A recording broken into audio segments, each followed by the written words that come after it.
Voter তালিকা নিয়ে কি বড় আইনি লড়াই শুরু হতে চলেছে? সিজেআইকে যৌথ চিঠির প্রস্তুতি, আর এই ইস্যুতে সক্রিয় মমতা বন্দ্যোপাধ্যায়। দেশের রাজনীতিতে কি আসছে নতুন মোড়? জেনে নিন পুরো খবর।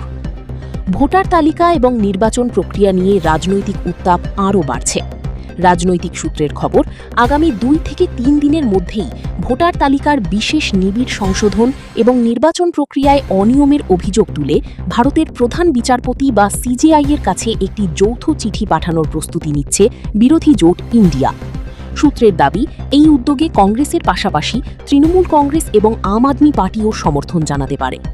খবর অনুযায়ী এই গোটা বিষয়টি নিয়ে তৃণমূল নেত্রী মমতা বন্দ্যোপাধ্যায়ও বিশেষভাবে সক্রিয় রয়েছেন এবং বিরোধী শিবিরের সঙ্গে আলোচনা চলছে। তবে এখনও পর্যন্ত সিজেআইয়ের কাছে চিঠি জমা পড়েছে বলে কোনো সরকারি নিশ্চিত তথ্য প্রকাশিত হয়নি, আর সংশ্লিষ্ট রাজনৈতিক দলগুলির তরফ থেকেও আনুষ্ঠানিক ঘোষণা আসেনি। তাই এখন নজর আগামী কয়েকদিনের দিকে। সত্যিই কি সিজেআইয়ের কাছে যাবে বিরোধীদের যৌথ চিঠি? এই পদক্ষেপ কি দেশের রাজনৈতিক সমীকরণের নতুন বিতর্কের সূচনা করবে?